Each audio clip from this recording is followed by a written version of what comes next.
Hi అండి. ఈరోజు వీడియోలో ఎలాంటి మసాలాలు లేకుండా సింపుల్గా టేస్టీగా చేపల పులుసుని ఎలా పెట్టుకోవాలో ఈ వీడియోలో చూసేయండి.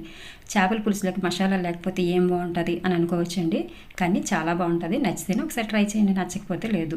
ముందైతే చేప ముక్కలు శుభ్రంగా కడిగేసి ఒక పక్కన పెట్టేసుకోవాలి, ఉప్పు కారం కలిపేసి.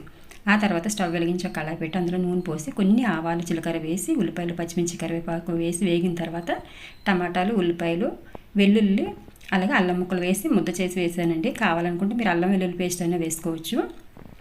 ఆ తర్వాత ధనియాల పొడి జీలకర్ర పొడి కూడా వేసాను. అది కొంచెం వేగిన తర్వాత మనం ముందుగా కలిపి పెట్టుకున్న చేప ముక్కలు వేసేసి అందులోకి తగినంత పులుపు నీళ్లు పోసి కొంచెం కొత్తిమీర చల్లేసి మంటను మీడియంలో పెట్టి పులుసు మరిగించుకోవాలి. ఇలా దగ్గర పడ్డ తర్వాత స్టవ్ ఆపేసుకోవడమే. అంతేనండి, ఎంతో టేస్టీగా ఎటువంటి మసాలాలు లేకుండా చేపల పులుసు అయితే రెడీ అయిపోయింది. చూసారు కదండి, చాలా టేస్టీగా ఉంటుంది. నచ్చితే ఒకసారి ట్రై చేయండి. ఈ వీడియో మీకు నచ్చినట్లయితే సబ్స్క్రైబ్ చేయండి.